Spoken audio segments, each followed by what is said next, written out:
Verne Dawson is an artist who delves into topics concerning culture and nature, interlacing the present with the ancient past. His works cite a history of stories, symbols, and belief systems, maintaining a focus on timekeeping and the structures that have governed human lives. Dawson studied at the Cooper Union School of Art in New York and at the Art Students League of New York, and his work has been featured in the Yokohama Triennial, the Whitney Biennial, the Lyon Biennial, and the Venice Biennale. Mark Epstein is a psychiatrist in New York City and the author of a number of books about the interface of Buddhism and psychotherapy, including Thoughts Without a Thinker, Going to Pieces Without Falling Apart, which is my favorite title of yours, Going on Being, Open to Desire, Psychotherapy Without the Self, The Trauma of Everyday Life, and Advice Not Given, A Guide to Getting Over Yourself. His latest work, The Zen of Therapy, Uncovering a Hidden Kindness in Life, was published in January by Penguin Press. He received his undergraduate and medical degrees from Harvard University. So I will let the two of them take it away. Please silence your phones, and look forward to seeing you guys for the Q&A. Okay, all right. So I wanted to thank Mark for agreeing to be here because I've been reading his books, and they're so fascinating. And as a person who, as I've told him, I've never been to a therapist, although that's not a brag or a boast, and no doubt I've needed one many times, and perhaps right now. And in fact, I do.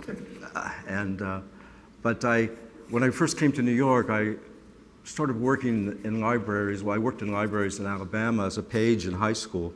And when I got to New York, I worked in the New York Public Library on a part-time basis always, and I worked in the Oriental Division, and my boss there gave me a second job managing the library for a psychoanalytic training institute. So I started working at a psychoanalytic training institute as a librarian, and it was a part-time job, and it went on for several years, and I organized the library, and I was very interested in it from the time I was in high school, reading books as working in the library in Alabama, reading the interpretation of dreams, just knowing somehow that these things were important and I wanted to know more about them. Concurrent to other interests, which were primarily religious at that time, and always art as an undercurrent. And when Carmel asked me to do a talk, I thought, who am I going to talk? Why would anyone want to hear what a painter has to say in the first place? Because I'm not a man of language like yourself, and you're such a man of language, and that's your practice, your life, and you do it so very, very well. And I thought, when I met you, how interesting it was that in all my peregrinations in the art world, I met so many artists, so many people, I've never met a psychiatrist. And we even overlapped, and we were talking about some people that I remember your supervisor, I think it was, when you were in psychoanalytic training. And we talked about some books and things. It's very fascinating. So I'm so happy you could be here, and maybe we can find some stuff. So, first of all, a couple of things about me. Verne and I don't really know each other. We met for the first time at his opening of this show, and sat across from each other at the dinner afterwards and couldn't stop talking. So we were coming from very different places. But I am married to an artist. I'm married to a sculptor, Arlene Checkett. So I'm familiar with the art world, but I've done my best to not do these kinds of conversations with artists who are in our social world, mostly because I feel sort of insecure visually. But so it's a stretch for me to be here, and I thank you for your patience, but I'll do my best. I've thought about it some, so I have a couple of different directions that I could go with my questions and a few notes of things that are interesting to me that I thought I might read to Verne and see what he thought. But the first thing I want to know is, you spent all those years working in a psychoanalytic library, right? At the postgraduate center, right? Before that, I was at the Center for Modern Psychological Studies. Oh, that's an interesting place. That The was Center. nice. Uh-huh. And then I became the director at the Postgraduate Center Uh-huh. in the library, which was a 3-day-a-week job. And I was a bit of an imposter in a sense. Well, Because we're all imposters. perhaps. In that case, I know I was. Did being around the psychoanalytic books or the shrinks who would come in or that world, to the extent that you were in that world, is it in your work? In my work, I don't know. It's in me, so I suppose it's in my work. I don't think that there's a direct, I can't point to it in a painting, that's for sure. But as a youth trying to understand people and civilization and oneself as well, you know, I was naturally drawn to that. And I even remember when I was quite young getting involved in self-analysis because I felt like I didn't want or need analysis from a professional. I didn't, but I somehow was curious enough. And like everything that I've done in life, I'm kind of an autodidact. So that I thought, well, maybe I can do this myself. And what will the knowledge of it bring to me anyway? A bit like I'm not really a librarian, but I became one without a library science degree. And I'm not a psychoanalyst, that's for sure. But I practiced it a bit on myself and on my wife and other people all the time. Very unsuccessfully, no doubt. But I do know something about it, but I was particularly interested in how it dealt with civilization as well, the personal and the more universal, and how it would affect society. And I always was looking for some kind of way to improve things. And as an artist, I mean, not everyone has delusions of grandeur, but I know that I probably have had, not to say that I realistically expected to change the world in a major way, but hoping that somehow I could do something to bring something positive to the world. And I'm not a healer, and I have to keep my expectations extremely low, and they've only gotten lower as time's gone on, because I don't think the world's particularly getting better in most ways, and my painting keeps getting better, so there's clearly it's not working. But. Well, I'm not a psychoanalyst either, despite I pretend to be a psychoanalyst because I've been very influenced by Freud and Winnicott and all the analysts who have come in their wake.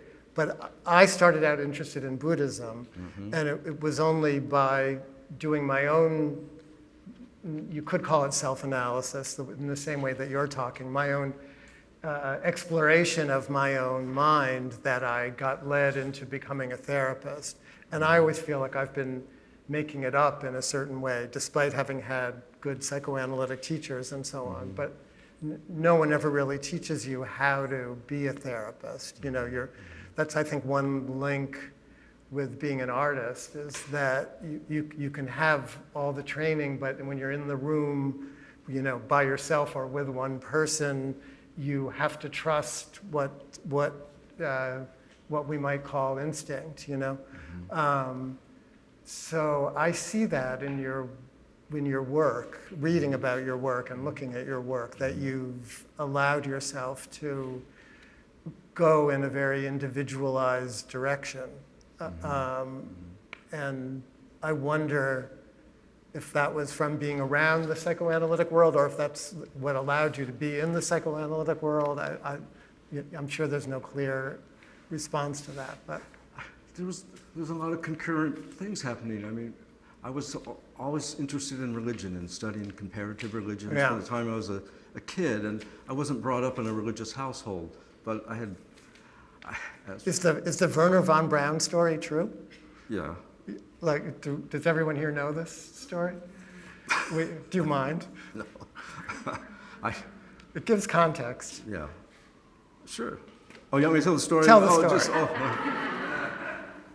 No, well, I guess the short story, my father was in the Army as a young man, and he was from the Midwest, and he'd been in Texas after he couldn't wait to join the Army, but was too young to serve in World War II. So the minute he got 17, he joined the Army, but it was too late for the war, and he got sent to, I think it's Fort Bliss in Texas, and that's where all the Nazi rocket scientists were, that we got from Germany after the war, and were brought there to study rocketry and to develop our program. And then they moved that operation to North Alabama along the Tennessee border, where my mother grew up, and he met her in a drugstore there in Alabama. And at the time, Wernher von Braun had come, and he was a big deal in town. My dad, his main job was driving him around in a Jeep to different things. Yeah. Yeah. Uh-huh. So, in Alabama, in Huntsville, Alabama. that's right. Mm-hmm. Yeah. And it's funny, it was a tiny little town, a farming town of maybe 1,000 people, and it just became Rocket City, USA. And all these, the Nazis came, and huge amounts of industrial and military money came into play, and I think it went from 1,000 to $250,000, and of course, Really? 10 years, just a huge thing happened.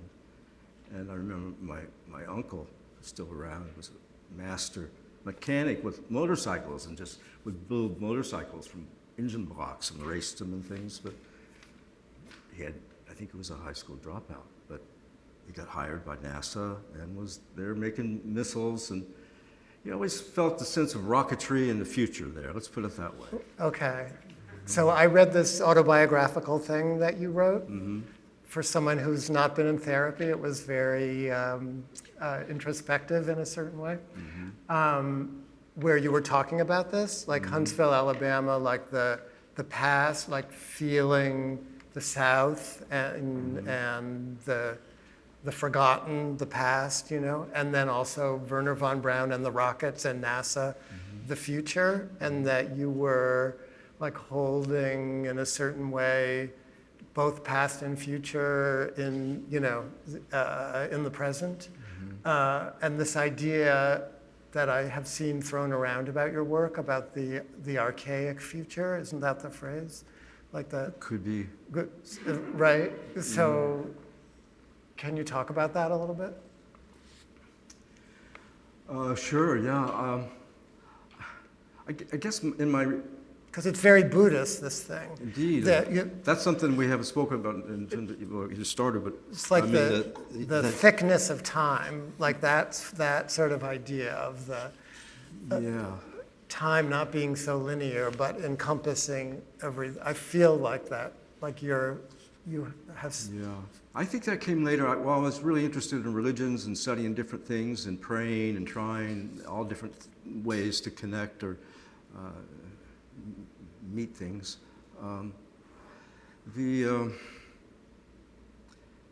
When I came to Cooper Union, I started learning more about world art and different things, and I had a teacher there called Arthur Corwin, who was just an amazing professor, a sculptor, though I never saw any sculptures of his work, and he was an incredible storyteller and could tell myths like an oracle, remember every detail, and that was really the important thing he kept teaching is, look at the attributes, look at this religion, look at the attributes.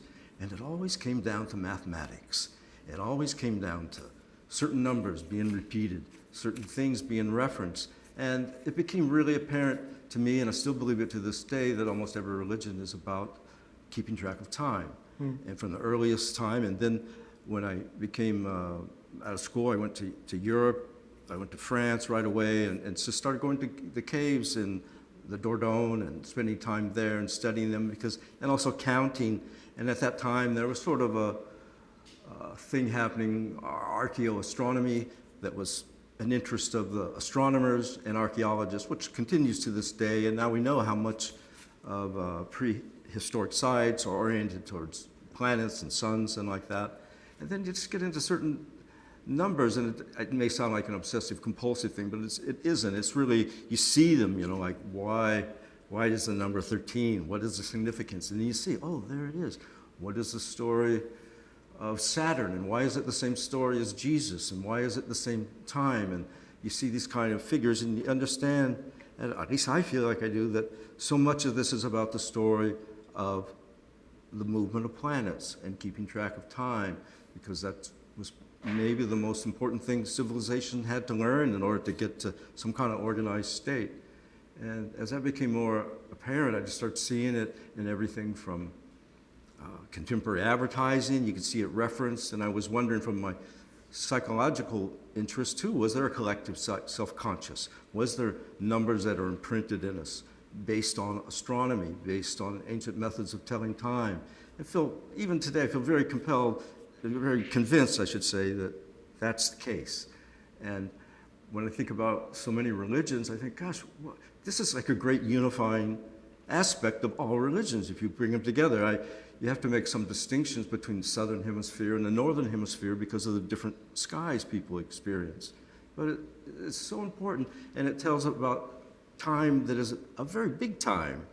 You know, maybe in the whole procession of the equinox for the world to make that one wobble that it does. It takes almost 26,000 years to make that one wobble, and as it goes around the pole, the North Pole, where Santa Claus lives, just keeps pointing to one part of the zodiac, spends about 2,150 years in that part, moves on to the next one, then you're in that one for about 2,150 years until you make a complete sweep of 12 signs.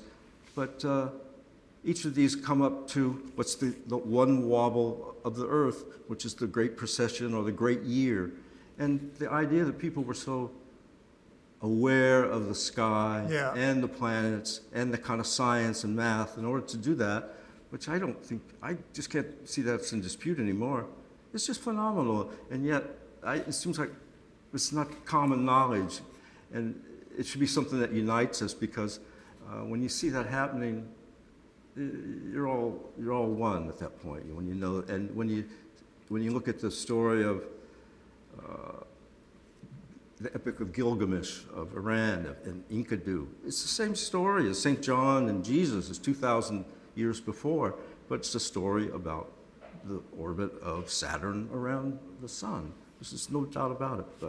And I find that like so compelling, and I like the idea of circular time too. Mm-hmm. That it seems very important in terms of a planet and a species that's depleting everything, and seems like we're going somewhere. And in fact, we are, but I think it's probably much more important to get involved in the circularity of existence. The psychoanalytic thing looks at it a little bit differently, I think, but maybe it's connected. I did a conversation last month with the Freud Museum in London, because they're having a Freud in China show. I think it just closed, the Freud in China show. But the Freud Museum in London is like in 1941 when Freud finally got out of Vienna. They moved as much of his stuff as they could to the suburban house in London where he lived for another year or two. But they set everything up just as much as they could, just like his office in Vienna. And then his daughter lived there for years with her lover.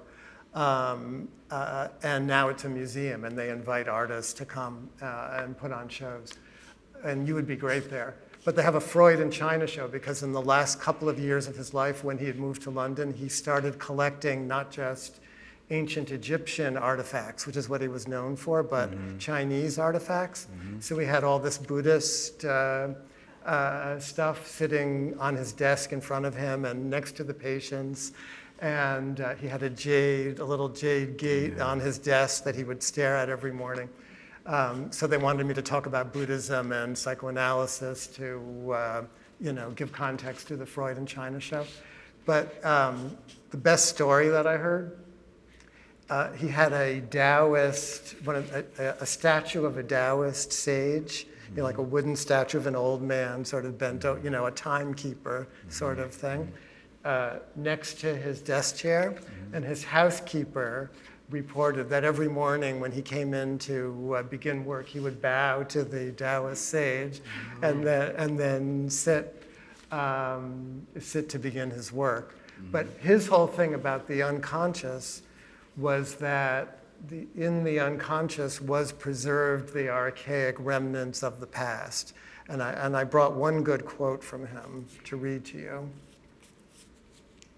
about that. Give me 1 second.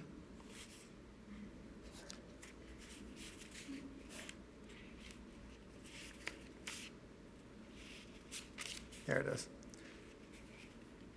Psychoanalysts, says Freud, are regularly met by a situation which with the archaeological object occurs only in such circumstances as those of Pompeii or the tomb of Tutankhamun.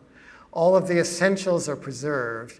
Even things that seem completely forgotten are present. So he had his office decorated, like he had Egyptian death masks on either side of the couch that the patient was on. I read one piece that said that his whole office, the architecture of his office, was modeled after an Egyptian tomb. Yeah, wow. The idea being that the patients came in to release themselves from their egos, to let the deeper spirits emerge the same way that in the Egyptian tomb the spirit was to be released from the mummified body kind of thing. But what about the carpets? Because the carpets are so beautiful. I'm a huge fan of antique carpets. Yeah. And that's a total female culture in a certain way. And is that, you think he was super aware of something like that? I think he was aware of everything. Yeah. I mean, that was all those years of doing cocaine and analyzing his dreams. I think he was. I think he was creating a theater in his office to amuse himself and for the patients. Yeah, that he could become a character within. Did he talk about Buddhism? He hardly knew about Buddhism. He talked about nirvana. I mean, the whole first part of his career was all about love and eros and desire and so on. And then he started talking about the death instinct, but the word that he used for the death instinct was nirvana.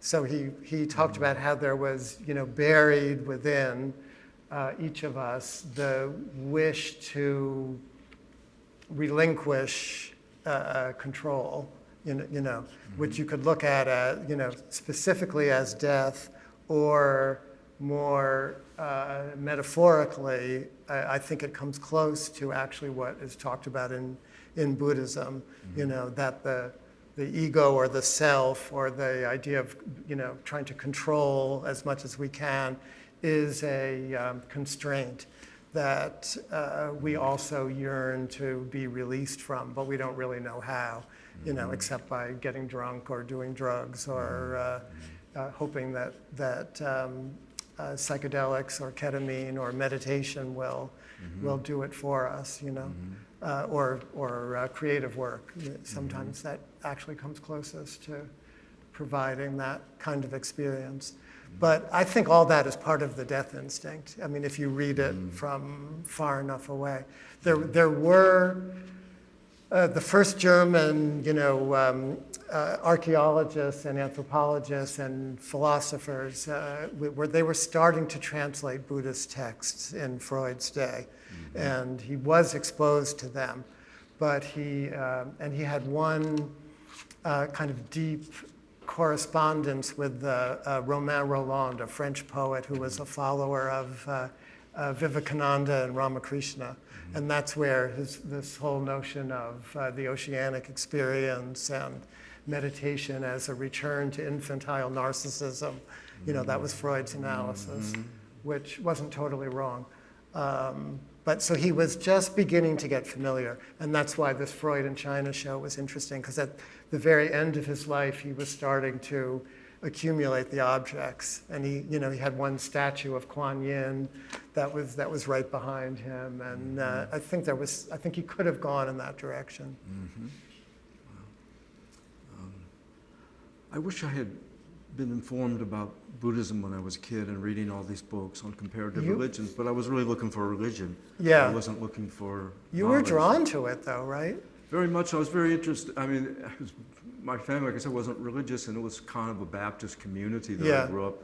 And I became really interested in Quakers and Quakerism. And the most appealing aspect of that was the kind of, there was silence. no commitment to believing in Jesus or certain things, but that idea about inner light, that everybody had an inner light. And I thought, like, to me, that's also a very, comports well with Buddhism. If you're not, That's what drew me to Buddhism, that you didn't have to believe in God, you know, Yeah. that it was just all about that the freedom is already inside of you. You just have to strip away the, you know, all the learned impediments. I think now I've become a sun worshiper, though. It's become what? A sun worshiper. You've become a sun worshiper. Yeah, well, It's just, sometimes it's just so damn undeniable. didn't you move to Alaska when you were still in high Well, school? no, that was, oh, my father moved to Alaska. Yeah, but as I was me- born there. No, I was born there. Where? In Elmendorf Air Force Base. was that right? In Okay, Anchorage. Oh, Yeah. gosh, incredible. 6 months Oh, I yeah. lived there. Yeah. Interesting. But when I go out, I can, on a nice day and the sun's out, I like to do a stretch and like move my arms up and face the sun, have the sun hit my face, or if it's warm, my shirt off, and just do a few of these. They're more extensive than this, but anyway, just trying to soak it up, you know. And sometimes I do it in one part in my yard, and like in the springtime, I've looked behind me, and just, you know, thousands of trees, and they're all doing the same thing. You know, and they're trembling, you know, and they don't just stay there as the sun Yeah, goes they're over trembling. here. They're like tracking it, you know, Yeah. like every flower is tracking it, and I'm tracking it. And what is there without it? There's nothing. So how do you reconcile being a sun worshiper with your whole cave thing? Well, because, well, I don't know, you can't have life without death, I suppose, right? The cave thing, yeah. Yeah, in Alabama, we had a lot of caves. In North Alabama, limestone caves. And there's one you could take, divers would go into a pool about 6 miles from downtown, Huntsville. And downtown had a little park with a fountain in it and a lake. And you could go in a park 6 miles away called Blue Spring Park and dive down, and I never did this, it was too dangerous, and come up on the other side into these caverns and then float and then come up by City Hall 6 miles later. That was always really impressive. The American Speleological Society is located there too. Really? You know. And as I said in that little story, at one point they were worried about the nuclear Armageddon, and they had to like figure out something to do, how to protect the Nazi scientists. And they had one big, beautiful cave there, and they had the military thought, well, the Redstone Arsenal people thought, well, why don't we turn this cave into a shelter for the rocket scientists?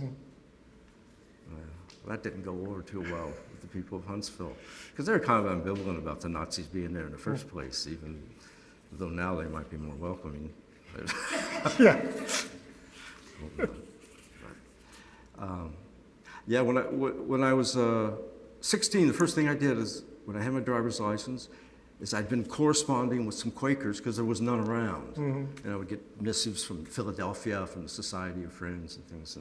And there was a Quaker at a commune 2 hours away in Georgia, in Americus, Georgia, right outside of where Plains is. And it was a really fantastic commune, and I decided I'm going to go there. Really, you went there? Yeah, and I just took off. I told my mom and dad where I was going. I can't believe they tolerated it. And I went there and I spent a few days, and I met Quakers and also met people from Swarthmore and Haverford and a different kind of world I hadn't really seen before. And it was also very integrated, and they were building houses for the poor people of the community. They put This me. is like in the late 60s, or when was? That's right. Well, I would around 70, Around, 71, yeah. And they put me to work in the worm farm, where I would go down on this cool place and dig up worms and put them in a cup that they would go to the bait stores to sell them to fishermen. Huh. It was great, but I had to go back home. I didn't want to be a high school dropout. But didn't you join the Navy too? Yeah. To get out of Alabama or what? Well, I had gone to Auburn University for 2 quarters just because I had to go someplace, and I heard they had a good art department. You knew about being an artist? Yeah, I knew I wanted to be an artist for a pretty long time, and so I went there, and I really didn't like it. And it was a real football school and art department. I wouldn't know a good one, but I don't think that was one. And I really didn't like it. And then when I left, I didn't have a lot of options at that point. That was, my parents paid for that, and that was about it. And I screwed up, and that was that.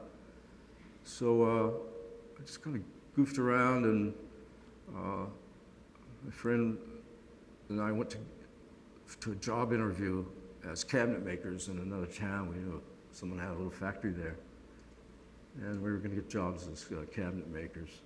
I was just looking around there and noticing how many people were missing digits. I thought, I don't know. And Jeff said, well, Jeter Brock down at the Navy recruiting stations, he said we can get all sorts of good training, schools, the GI Bill. The war was pretty much over. So I didn't, it was a pretty hard stretch going to Quaker to the military. But I didn't have a lot of options, and I wanted to see the world. Like, as an artist, I thought, well, what do you do? That wasn't it at Auburn. What do you do? Is it like a writer? I need to see the world. And I thought, well, maybe this is an opportunity to. But I didn't see much of the world, really. I went up to Iceland a couple times, and That's part of the world. yeah, mostly I was in Norfolk, Virginia, miserable, and trying desperately to get out of the Navy. Really? And that's when I got very involved in self-hypnosis, and I don't know about this. oh yeah, well, that's another story. Tell the story, it's a good story. Self-hypnosis. Yeah, well, when I'd been studying psychology and such, I had read about how in hypnosis you could make a suggestion that somebody would have a dream. You could say, well, you're going to have a dream about a red fire engine tonight, and you might well have a dream about a red fire engine by suggestion. And then I had gotten involved in self-hypnosis just as a way to explore, I suppose. And See, you and Freud. yeah. And Seriously. so I had been a sleepwalker as a child, but I'd stopped when I was an adolescent. And I thought, well, that's a way I can get out of the Navy. And I'd been on a boat for a while, and I was going up to Reykjavik, and I thought, well, this is the time to do it. And so I had already been hypnotizing myself, so I thought I'm going to hypnotize myself and tell myself I'm going to sleepwalk tonight. Though I hadn't, but I knew I could because I had. And trained myself. I hypnotized myself. How did you hypnotize yourself?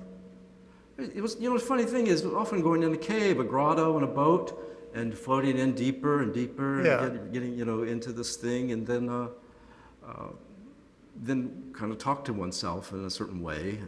Like, give us, like, what way? I mean, a lot of us, I could see in a movie, you're getting tired, you're going deeper and deeper and deeper. You feel your arms are so heavy, you can't even lift them, and it was all working in that regard. And how deep I really went, I couldn't say.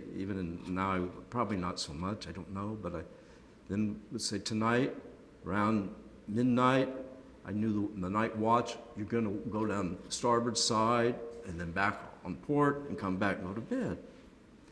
Okay. And I did, and the watch caught me, and I still remember him like shaking me awake and everything. And I knew that I had to beg him not to say anything. I'd planned this in advance. I said, no, please don't tell anybody, because I sure as hell don't want to leave the Navy. They go, okay, Dawson, I don't know, but we'll do it. And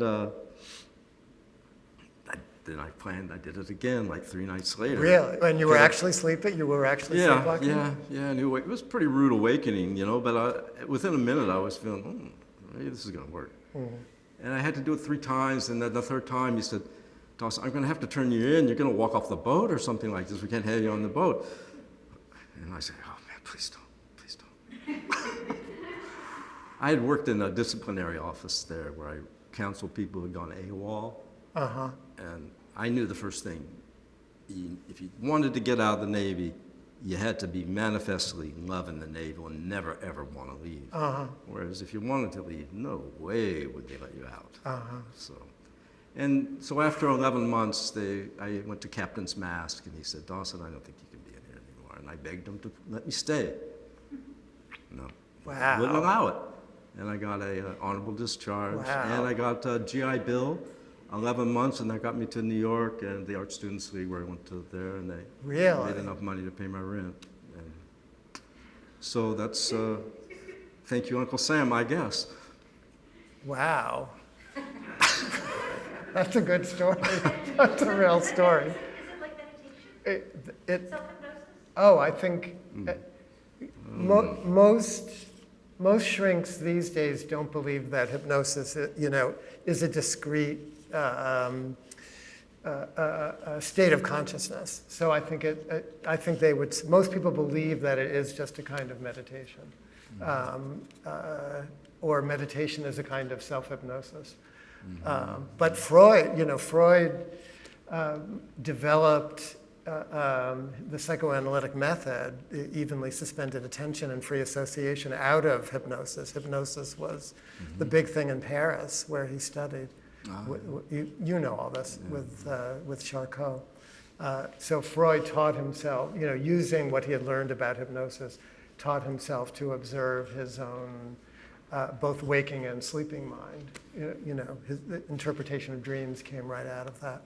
And then his psychoanalytic method came out of instructing his patients to suspend judgment and give impartial attention to everything there is to observe. That was his instructions both to the analyst and to the patients, which if you read the words, it sounds like Buddhist meditation instruction, So I think it's all very similar. Yeah.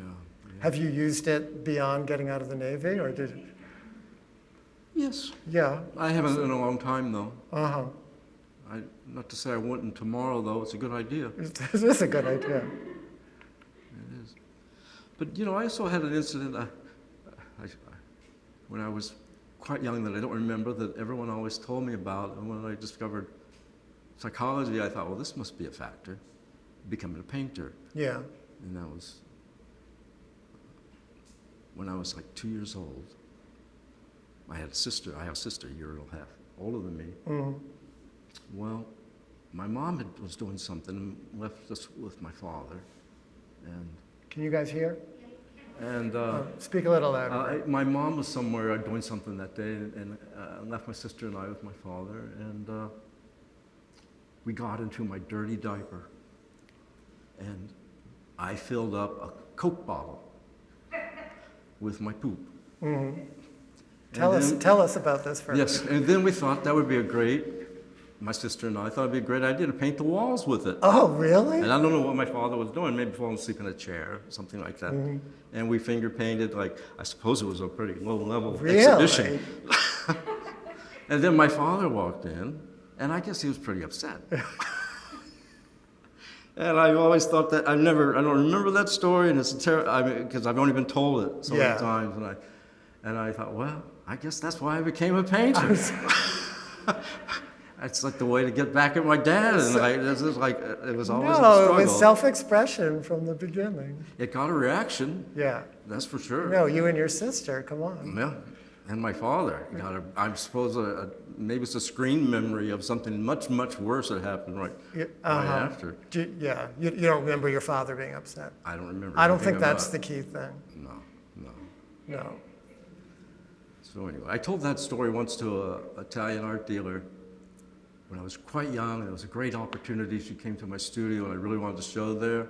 And she had been signed by Piero Manzoni. She was a signed Manzoni. Huh. I thought, she'll understand. She'll understand this story.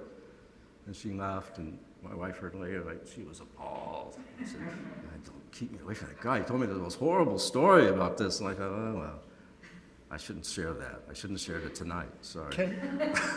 Can you talk about any of these paintings? Oh, these paintings? Yeah. Oh, yeah. Can you? Sure. I mean, well, I guess that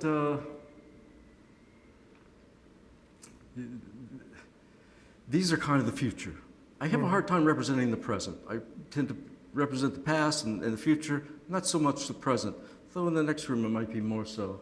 And there's that painting over there of the baby in the ravine. It's sort of the present. It's a local news story from North Carolina where I stay. And I guess that I've been kind of taken with the way the kudzu spreads down there and takes over everything. And I'm pretty pessimistic person right now about the state of the world and where things are going. And it just seems like I can't offer much to help at this point. I'm just, from a point of view, keeping a light heart, I'm trying to move on to the future when we're post-apocalyptic and we rebuild again and we go through a rebirth and we get started again and we come out of a cave and we don't know what to do with a hat. We don't know what to do with a belt. We don't know how to walk exactly, or we may not know how to talk, or maybe we'll know a great deal. I don't know. But I'm trying to imagine that situation, and like that little painting there of the children, just not really knowing what kind of clothes they're wearing or how they put them on, like just finding them and saying, hey, let's do this. And the parents are probably long since dead, and then there's some kids found somewhere. They're the Autochthones ones, as I like to think. Mm-hmm. And it also plays a little bit, I don't believe that people came from a hole in the ground, but a lot of people around the world believe that they did, as you know, cultures and civilizations. And it's often a very, how can I put it, territorial, to say the least. It's like, oh, you're from off, you're not from here. I mean, where are you from? I'm from that hole in the ground right over there. That's where my people came from. People use that around the world as a way to defend their territory and to mark their identity as people. And I don't think it's a healthy thing, and it's not true either. But it seems like something about it that appeals to me as a storytelling device, I suppose. Mm-hmm.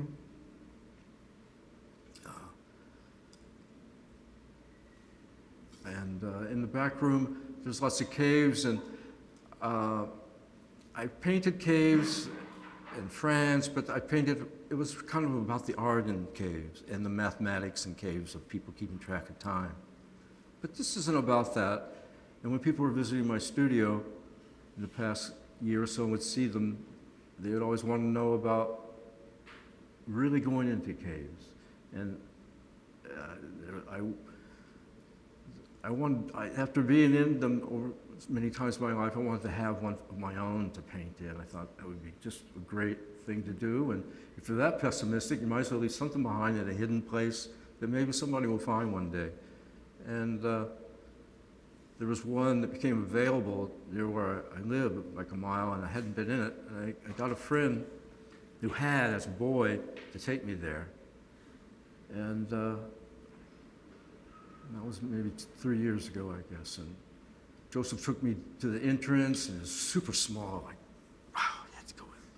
How would you even know it? And I remember, too, as we approached it, it's on private property, there was a little sign, a little Eye of Horus on a tree. Wait, say it again? An Eye of Horus. An Eye of Horus, really? And I thought, wow, that's so strange. It's out here in the country. You never see a sign on a tree, an Eye of Horus. And we went down, and it was treacherous. It was wet, really cramped. And there was just millions of these albino grasshoppers all over the place, wet. And you have to press this way, press your back against, because there was nothing. It was kind of vertical going down. There was no place to put your feet. And I'm not equipped. I don't have we had a flashlight, but I'm not a real caver. And going in pretty far and not finding places to put your feet. I'm thinking, wow, you can really break a leg here. I'm glad I'm with somebody, you know. And it's just scary. And you feel like huge stones just pressing up against you. And you have to like get through it just enough to that looks like a foot will fit through there, maybe just enough for your body to go through. And then we eventually get to it's an amazing gallery, like a cavern in there, all rectangular and dry. It would have made a marvelous gallery. But it's, I don't want to be in here. It's just too dark, it's too like death, and I wouldn't be here by myself because I don't trust this earth not to move, and I don't trust someone not to put a rock over the entrance. And I just wanted to never go back again. And then since that, I guess the show in there is something about having a couple close calls with death, going over to the other side, maybe ever so briefly, and not permanently, obviously, and not seriously, maybe. A botched minor surgery, a little incident of an ocular migraine that went too far. And then I've been really blessed and not had much death in my life. Mm-hmm. And then it just sort of came. And I don't wish this on anyone, but my mother died. Then one of my very best friends, John Giorno, died. One of my most inspirational figures in his interest in Buddhism too, I'd like to talk about.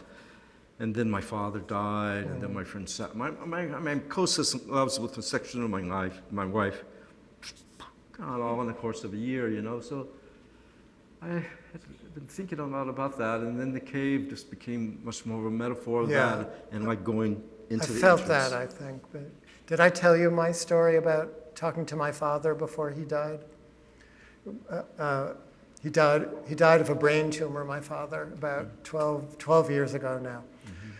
A bad brain, like a glioblastoma, the kind that McCain had and Teddy Kennedy had and so on. And my father was a doctor, but he was a real doctor, like a physician, chairman of the Department of Medicine kind of thing. And his tumor was on the non-dominant side of his brain, so it didn't affect his cognition.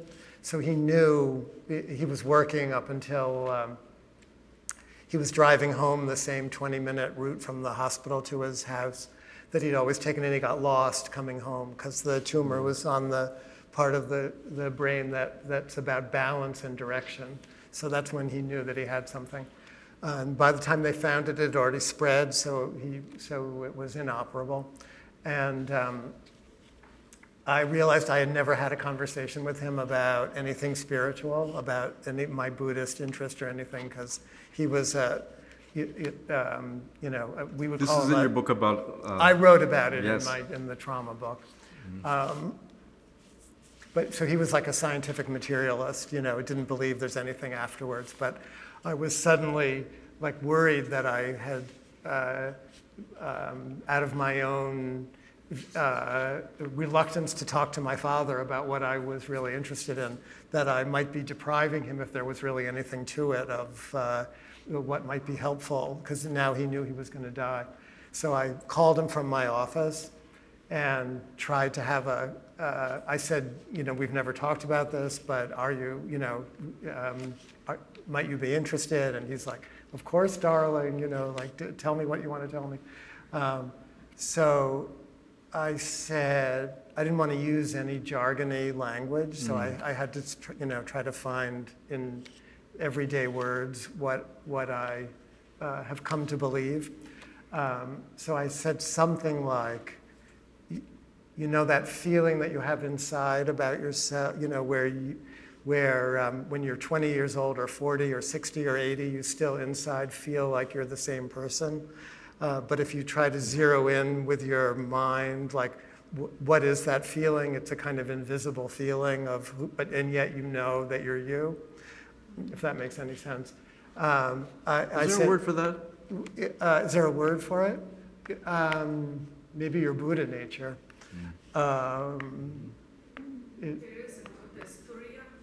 Yeah, say it again. It's called Turiya, the fourth consciousness. Oh yeah, that's good. Yeah, like another kind of consciousness, maybe. That's who you are. That's who you are. That's who you are. That's who you've always been, kind of thing. So I said that what the Buddhists at least seem to say is that if you can relax yourself into that feeling as your body is letting go, that you can kind of ride that invisible feeling, that transparent feeling that's you out, wherever you go next. So, and he was like, okay, darling, I'll try. And then a couple of years later, I had a conversation with a psychic medium that I was telling you about earlier. And she's like, oh, your father's here. He says to tell you were right. That's the first thing she said to me. And I was like, oh, I'm going to love you forever. You're telling me that my father said I was right. But I thought the cave thing might really be your exploration of death. I'm trying to get comfortable with it. Yeah. We all are. Yeah. Yeah. So far. At this not age. quite. Yeah. But speaking, I mentioned John Giorno, the great poet. And Yeah. we became great friends, and he was a Buddhist for For- many yeah. decades, and serious meditator and practitioner of silence at times, etc. And he had a heart attack a few years ago, and he called me, and I took him to the hospital in an ambulance, and he made it through, and they gave him some stents, and he was strong for a couple of years. And then he called me again. He said, I need some help. And I came. I need some help, I that's what he said. think I'm in trouble. He said, I think I'm in trouble. And then I wasn't so close to his house, and he's there on the Bowery and Prince there in the spring.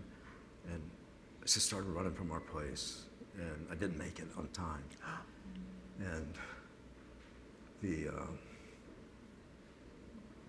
fire department was there, and the EMS was there, and they couldn't get in the building. No one would answer any of the things. And I told them they needed to get in, and then went up to, they broke down the door finally, we went up. And I didn't know it at the time, but he didn't have a non-resuscitation thing. So I think you have to really, You have to write it out. they just pounded, he was blue and gone, and it probably just happened. They just pounded him, pounded his chest, and kept pounding, just terrible. And then they felt like there was always a chance that he would come back from life to life. It seemed like clearly he wasn't.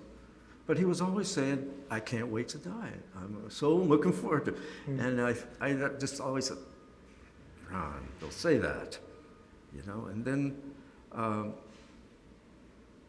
went in the ambulance with John to the hospital, and he was dead. They put him in a bed and wrapped him, and German and Muslim and all that. And I've just never seen a man with such a happy look on his face. Really? And he was lying there like I've never seen him so happy. Really? It looked like he had just had like the best orgasm he had ever had. And there was just a look of bliss on his face. And I did a painting of it. I took a photograph of him, and I thought, I should never do that. I would never do that. But I had an iPhone and made a shutter. And then the security came in. And they said, you can't do that. I go, but it's John Giorno. Someone should take a picture of him sleeping. And they made me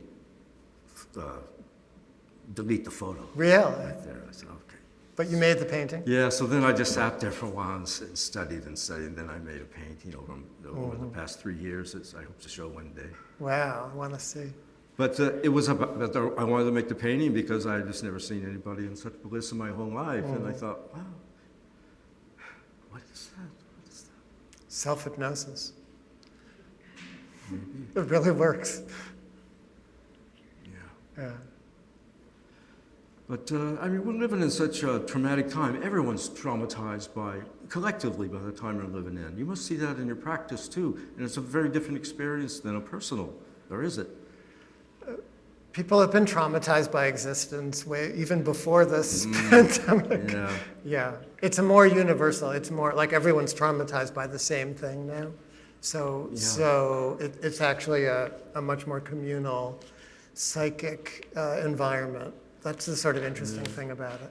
Isn't it fascinating, too, that it comes from a bat, a cave-dwelling creature? Yeah, good point. And like a vampire, Yeah. there again, there it comes from the Autochthones ones. Yeah. Right out of there. Should we take some questions? Yeah. Yeah. Perfect. If anyone has a question, let me know. I have the mic. I also have heard from Verne that he only agrees to public speaking every 3 years, so it's your last chance until 2025. Yeah. Yeah, I think it was really interesting to hear about your self-hypnosis story. And being surrounded by your paintings in this room, there's this really kind of erratic element towards them. You know, you almost as if you were in your mind and you're seeing the glow of the vision that you're going into. And I'm sort of curious about the process of your painting. What state are you in when you are painting? Well, I mean, it varies. At its best, it's. I think it's akin to a kind of Buddhist approach, in that when it's really working, I'm not there. Mm-hmm. I don't know if that would follow. That's how I feel when I'm being a therapist. Like, it's such a relief from being myself, and yet I'm really myself. I'm more myself in a certain way. So when that's going on, even if the painting doesn't work out, that's a good place to be somehow. I feel like that's where it's supposed to be. And when I look at great painting in the past, I just see that too. And that's one reason I think it's such an interesting thing in terms of how to live in the world, how to become aware of the world, by just studying things closely and being so involved in something that you can forget yourself or know how to do something. I play the banjo really poorly, and sometimes I can lose myself a little bit in that. And I feel like, if I could just play this thing as like a master, then I could really just be in that spirit and not worry about myself. And with the painting, I get into that state more. But just all sorts of stupid stuff too. I gotta make sure the floor is clean, before I can get there. Some stupid thing. I got a little hunger, or whatever. And so it takes a lot to get to there. And it makes me think of that old saying that happiness makes up in height for what it lacks in length. And that's kind of keeps. I never heard that. That's what keeps things going. I think, in art, and that's my painting anyway. Some people have practices, I think, where they can just be there all the time, right? I hope so. Any other questions? The mic, I guess. So I don't know that much about Buddhism, but I've been reading your book, Mark. yeah. And I also heard something on this podcast I was listening to about Buddhism's emphasis on like the importance of the self versus like the collective. And that was something that really resonated to me in thinking about Verne's work, that there are these pieces that are really personal, like the portrait of your mother, Verne, or works that really delve into like the interdependence of everything.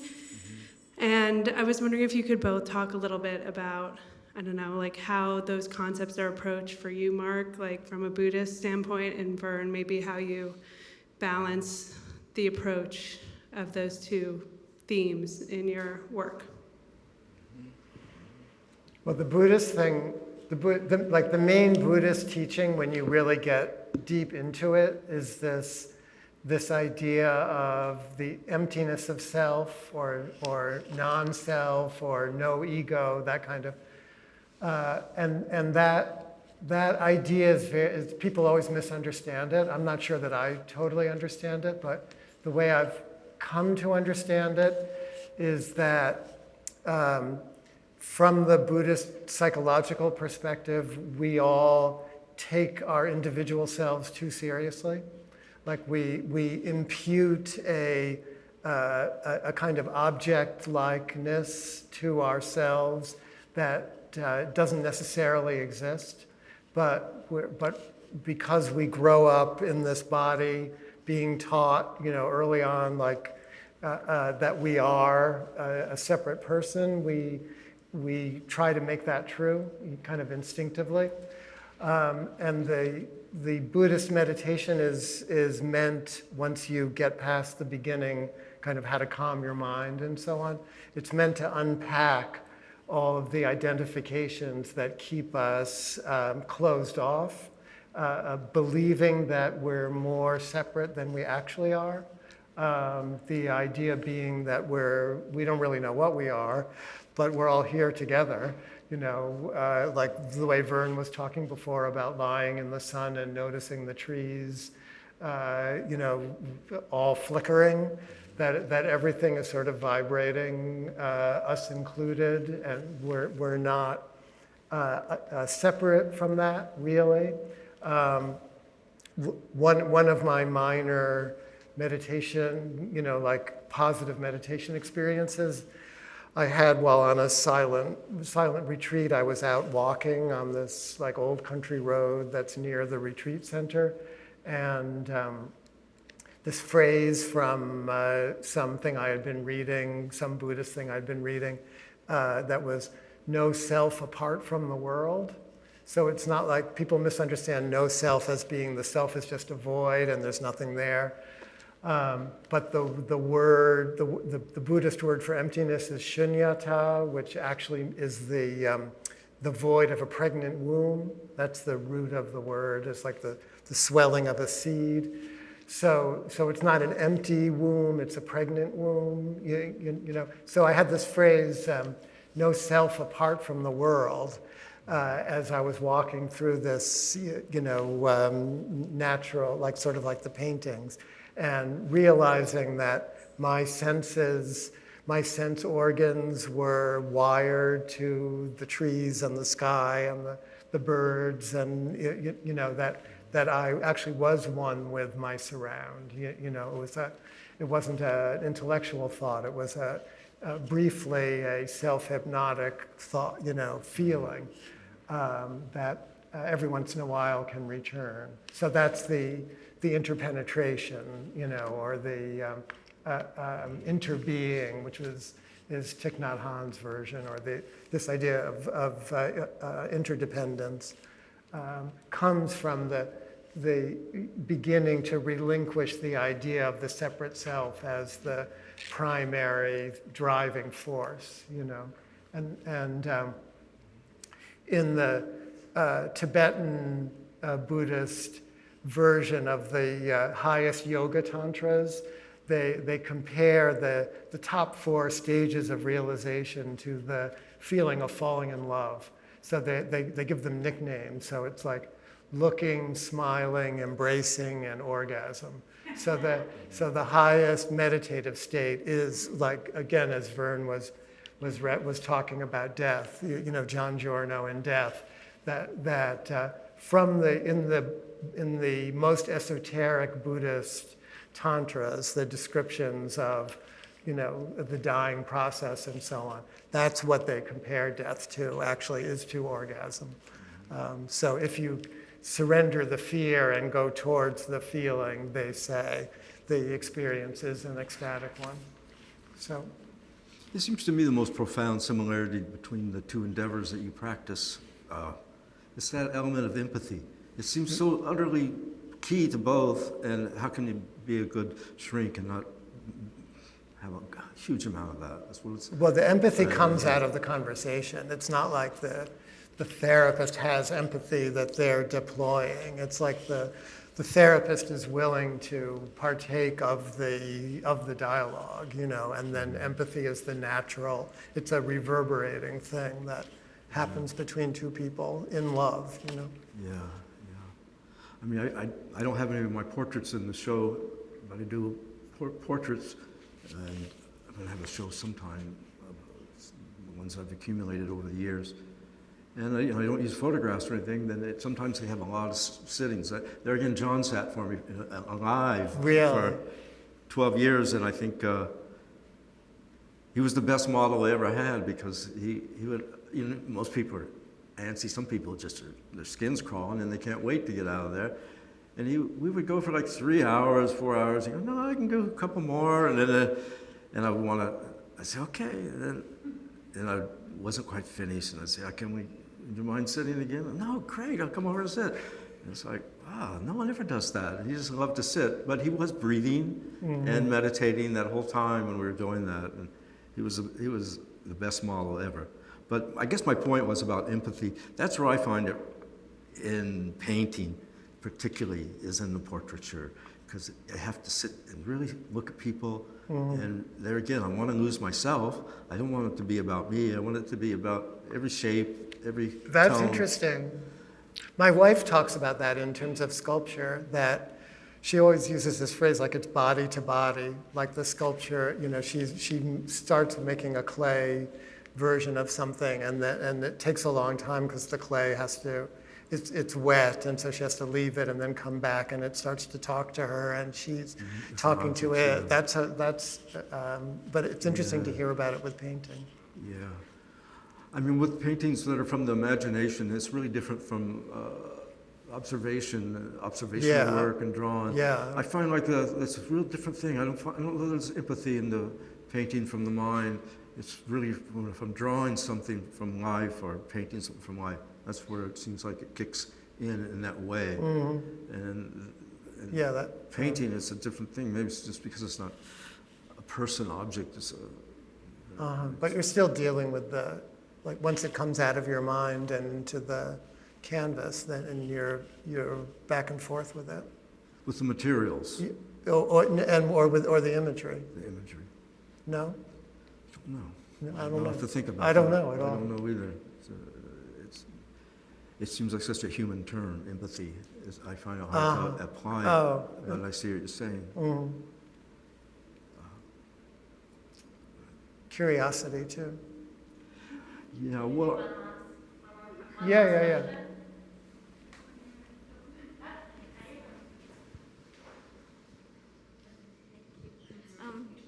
I have a more prosaic question. Before, Verne, you talked about being a sun worshiper. I was thinking, whenever I close my eyes and conjure your paintings, what I see is a sun first, for some reason. And looking at this show in particular, I wondered, when does the sun is in so many of these paintings, when does it come into the painting? which painting are you pointing to? Which one are you referring to? Oh. Well, those three in the middle is a bit funny because that was really problematic because I wanted to show the passage of time. That's a local story of in North Carolina a couple of years ago. There was a young woman who had a baby. She was 19 and single and an unfit mother, to be sure. And she went to this ravine in the morning, the sun's coming up on the left, and threw the baby down into the ravine and left. And the baby spent all day down there, and then somewhere around dusk, and then the sun kind of moves on over there, and then it's a bit more of a dusk. A couple were walking on a path up by the ravine, and they heard a baby crying down in the bottom, and they went down and found this baby, and brought the baby up, and it lived. The mother went to prison. I don't know, it just affected me somehow. I wanted to tell that story, but the sun itself, I don't know. I can't answer that question, how it enters. It's either, sometimes it's not there, and sometimes you see the effects of it. You know, if you're looking at anything in the daylight, it's illumination, of course. But I don't know. I don't have an answer to that. Sorry. Yeah.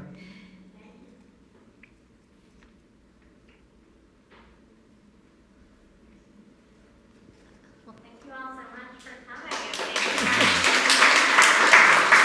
Thank you. You were great.